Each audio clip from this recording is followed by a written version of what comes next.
trâu có tiếng của lô có cô yo lô chỉ mua nô cho địa tê nó cho cơ trâu có sự mà chỉ nên nó cô yo chỉ lô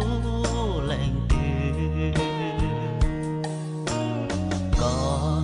bùa bao cô lô có bao giá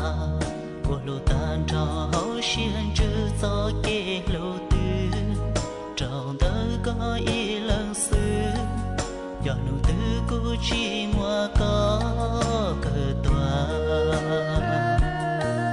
có rong đi lù nụ chi trầu cũng nhỏ chân tung trí